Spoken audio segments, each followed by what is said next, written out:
One of the first things most people think about when they hear the word economics is money. So let's take some time to talk about money. Here I hope to answer 3 questions. First, how does money come into use? Second, what makes a good money? And third, what determines the value of money? So let's start with Robinson Crusoe on his island by himself. Does he have an economy? Well, most certainly. After all, he'll produce and consume, he has resources and wants, and he has to figure out how to use his resources to satisfy his wants. Fundamentally, this is no different from what the economy of any modern country does.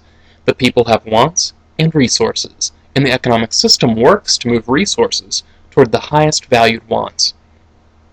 Now, would we expect Robinson Crusoe to have money? Well, probably not. After all, it would be rather strange for Robinson to use shells or dollar bills to pay himself for fish. In fact, if he did so, we'd think he'd probably finally gone mad. Yet, in most modern economies, money is used frequently. In fact, right now, you're looking at a picture of money from the United States. It's the image I chose for these videos, and I chose it precisely because it is so tightly connected with economics in most people's minds. However, the truth is, we can't have an economy without money. Robinson Crusoe most certainly does. So it is a valid question. Why does money come into use? The answer is really simple. Money makes exchange easier, which is exactly why Robinson doesn't use it. Though he has a production and consumption economy, he does not exchange. Exchange, however, is a daily fact of life in modern economies that involve more than one person. If we recall from Lesson 2, exchange only happens when both parties expect to benefit. For example, if I'm a pickle-having chicken wanter, and you're a chicken-having pickle wanter, then we can exchange. In this case, we have what is called a double coincidence of wants. That is, I want what you have, and you want what I have. However, once we expand to 3 people with 3 items, things get a bit more sketchy. For example, say there are 3 people, Chris, Nancy, and Jack. Chris has a book, would like a pie, and really hates cheese. Nancy has cheese, would like a book, and really hates pie. Jack has a pie, would like cheese, and really hates books. Now, it should be obvious that they can all gain from exchange, as the 3 items that they have match their greatest desires. The problem is that no actual exchange will take place. After all, Chris wants a pie and can offer his book to Jack. But Jack hates books and won't take it. Nancy wants a book and can offer her cheese to Chris. But Chris hates cheese, so he won't take it. Jack wants cheese and can offer his pie to Nancy. But Nancy hates pie, so she won't take it. So we get stuck. There's a better solution possible, but no one is willing to make a trade to move the economy toward that situation. This is one example of what economists might call a coordination failure. That is, if everyone worked together, a better situation would result. But there's no individual incentive for anyone to move toward that better situation. Why not? Because here, there is no double coincidence of wants. That is, there is no pair of people where each wants what the other has. So, how does this failure get resolved? Well, it's very possible that Nancy, being an intelligent person, might decide that she's willing to take a pie temporarily. So Nancy goes to Jack and offers her cheese in exchange for his pie. He gladly accepts. Then Nancy offers the pie to Chris in exchange for his book, and he gladly accepts. Everything works out because Nancy uses the pie as a medium of exchange. That is, she accepts it, not because it has value to her in consumption, but because it has value to her in exchange. Put simply, she can give it away for something that she'd rather have. It's an obviously possible situation and a very sensible solution. But there's an interesting fact. Once an item is established as being a possible medium of exchange, it becomes more widely accepted. This increases the odds of having a double coincidence of wants. So, say that I have bread and want a sword. It's very possible that the blacksmith won't want bread. So, we might have a failure of a double coincidence of wants. But if gold coins are established as a medium of exchange, then the blacksmith is very likely to accept them, as he knows he can buy whatever he wants with them.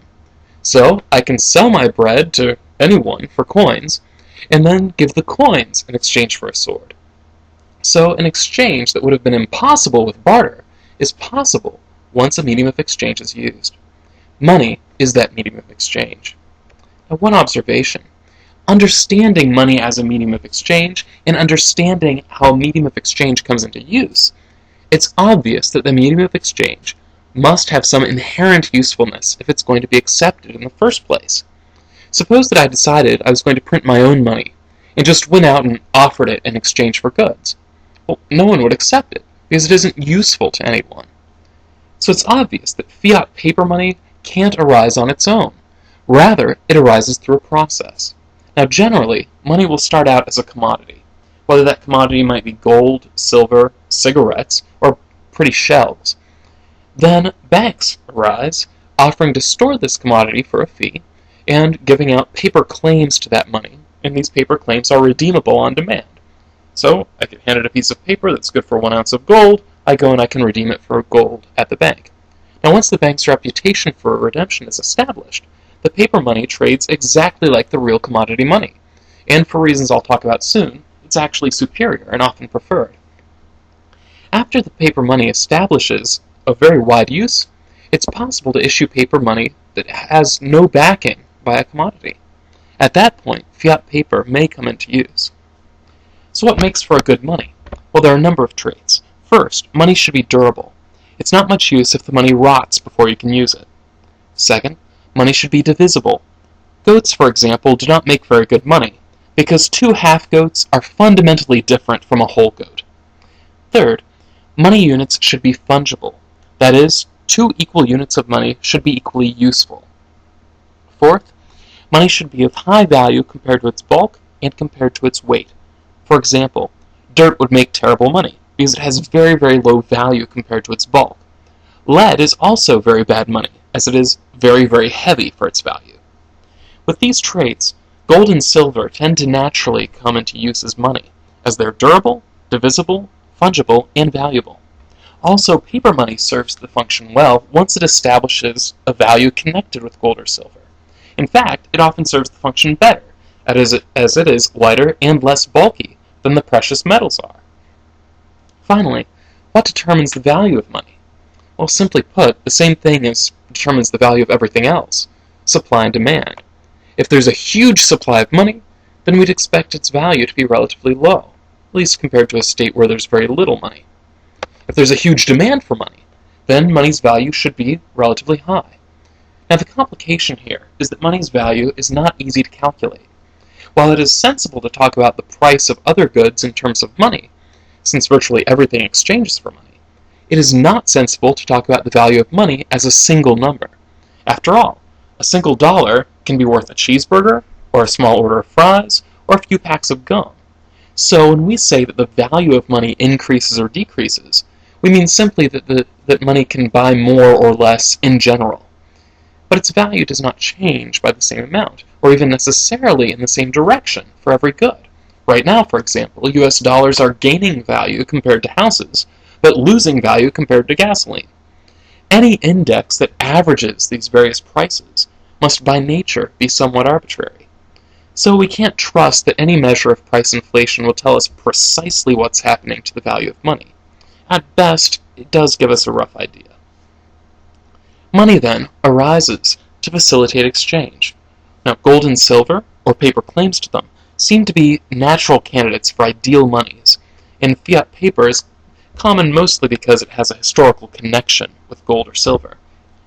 Finally, money's value is determined, just like that of any other good, by supply and demand, which, if we recall, are based ultimately on individual preferences that are made manifest in action.